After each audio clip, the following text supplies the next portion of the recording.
is the Business of Reselling podcast. I'm your host, Jessica Oman.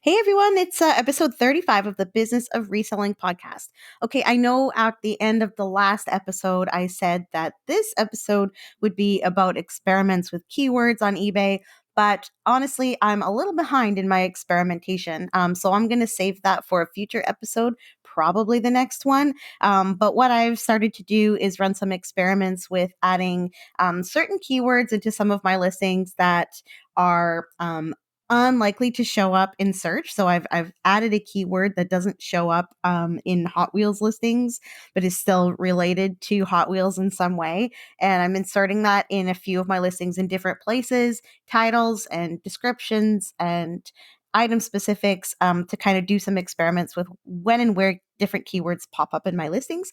So anyway, I'll come back to that in a couple of weeks after I have done a little bit more experimentation with that. So I'm not quite ready to share it with you. So today I'm going to talk about something called vertical integration. I know it's like this totally boring business topic, but it's something I've been thinking about with regards to expanding our services so that we can get more inventory. More on that in a moment. I wanted to update you briefly on our Black Friday sales. It's still not Black Friday. When this is published, it's still 3 days before Black Friday, but I start running my Black Friday sales like a week to 10 days, sometimes even more, before Black Friday. As soon as I start seeing other companies advertising for it, that really puts it top of mind for me, and I start to put discounts in my store. Now, if you're curious about what my Black Friday sales strategy is and the tactics that I employ to try and increase sales during this time of year, you'll want to check out my last episode, episode 34, which I've linked to in the show notes. So have a listen to that. And if you're thinking, how am I going to amp up my own sales for Black Friday? Listen to that episode, as well as episodes 14 and 15 of my podcast, and try out some of those tactics and see if they work for you. They work pretty well for me. So far, our Black Friday sales have looked really strong. I have almost the entire store on sale. There's a couple of categories that I'm going to add just for the Black Friday weekend. I'm going to go like Thursday to Tuesday on those categories. But otherwise, I probably have at least 80% of my store on sale right now. Those discounts are pretty deep. All of them were launched by the start of last weekend, and they are working. So our sales have, by volume, have gone up about, I would say, about 25 to 30% over the few weeks prior.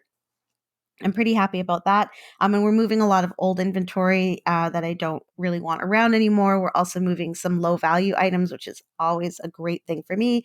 Once an item's listed, I'm going to leave it there, but I don't like to have low value items in my inventory. As you know, if you've listened to this podcast at all, you know I'm always trying to increase my average selling price, and you should too. So when a $20 item leaves my store, I am thrilled about it. I'll leave it there until it sells, but I try not to add too many items under that threshold to my store. So Black Friday sales are relatively strong. I mean, I think it's been like an hour and a half since I had a sale. Maybe we'll get one while I record this podcast. Anyway, go back and listen to those episodes if you're curious how my Black Friday strategy can work for you. Now, the other thing I have to mention is my store review contest. So for the last couple of episodes, I've been talking about this new product I'm going to be offering, which is an eBay store review, which is where I go into your eBay store, look at your listings, your keywords, your photos, your titles, your store banner, and if you're willing to share it with me, some of your sales data, and give you some ideas on how you can improve your store and hopefully sell your items faster. That's a product I'll be offering next year, starting at $150, but I'm giving away my very first store review for free. And if you want to enter to win that store review, all you have to do is make sure that you like this video, this podcast episode, subscribe to us on YouTube. That's youtube.com/@StorageWarriorPodcast. And also leave a comment on this podcast or one of my previous videos. I will be announcing the winner on the podcast on December 12th, so you still have a couple of weeks to get your entry in. Okay, so You've probably heard me talk about how we're always looking for inventory. We work through our inventory really, really fast. We like to buy items in bulk. We hyper focus when we get huge volumes of stuff. And that's great for efficiency and it's great for sales in our store, but it's a problem in that we never have inventory coming in fast enough. Um, for us to stay busy with photoing and listing and sorting and organizing and all of that kind of stuff. And we've been in a drought for the past month or so since we got that wonderful tool estate and house clear out, which was fantastic. And we loved it, but we're done and we need more inventory and having a little bit of a hard time getting it. Now, it might be the time of year. Clearing out a home is not necessarily something people are thinking about as we start to approach the holidays. School semesters are right in the swing of things. People are busy at work at this time, getting things finished before the holiday season really starts. So, unless they have to, maybe people aren't thinking about downsizing or clearing out a house or things like that. But we are looking for inventory.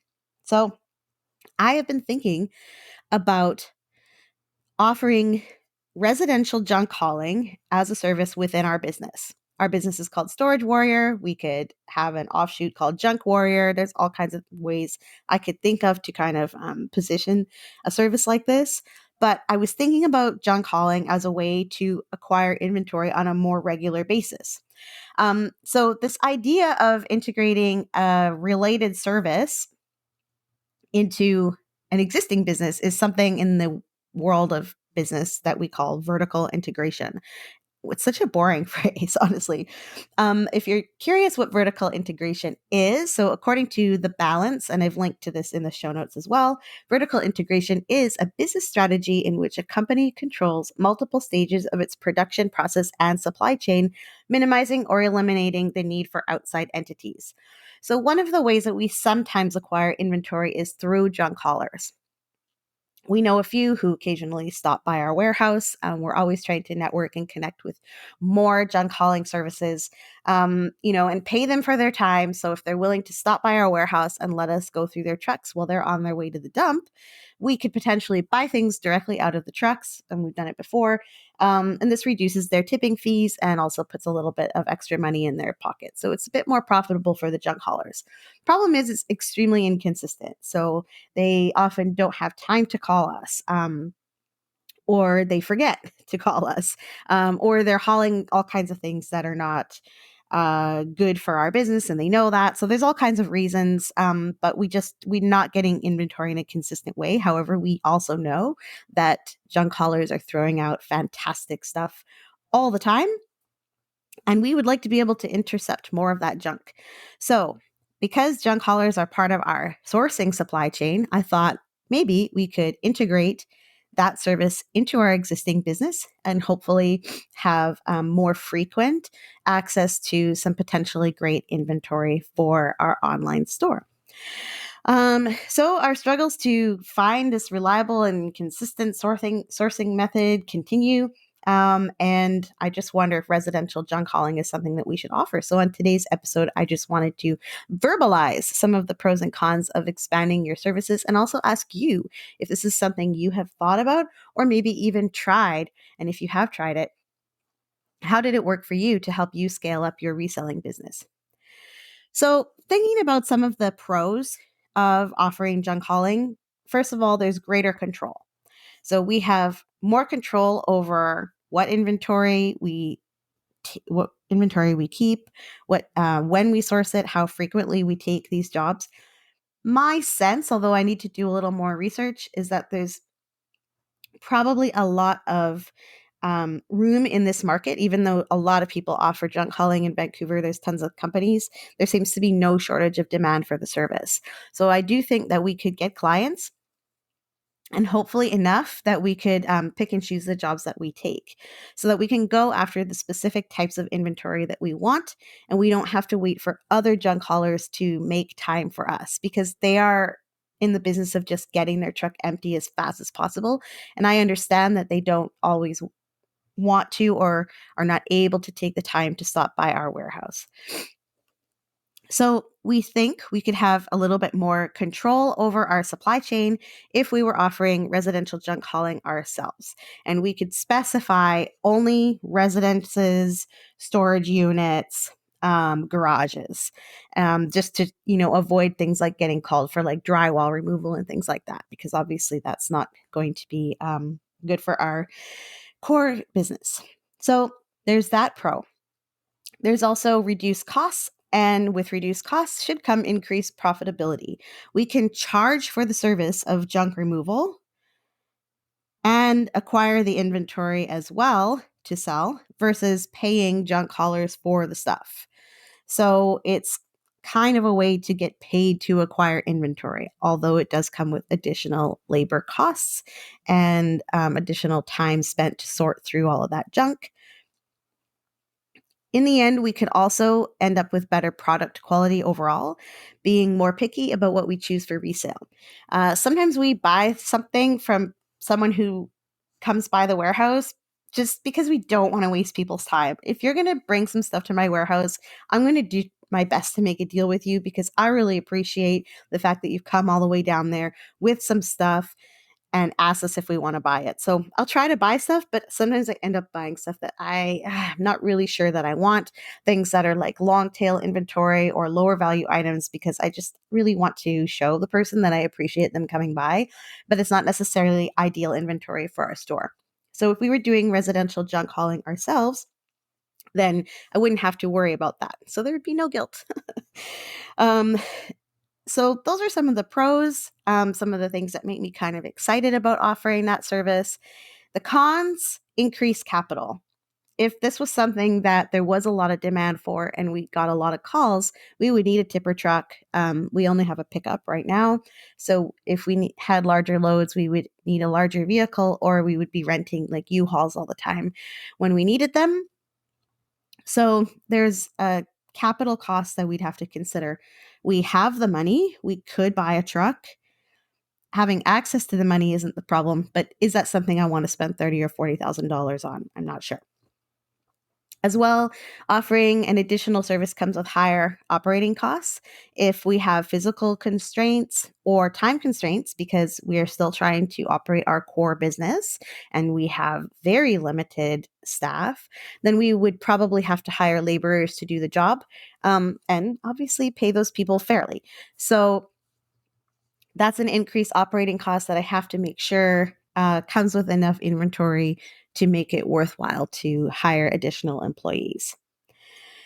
As well, we might get jobs we really don't want. Like, even if I say I only want to do residential junk hauling, that might still mean getting like a house that's full of damaged furniture. It could mean a nasty hoarding situation. It could mean a lot of residential garbage. I don't mind dealing with that stuff, but I don't want to get job after job after job that's just trash, because then we're becoming a core junk hauling service and it's not ultimately what we want. I want to be using this as a method for sourcing inventory.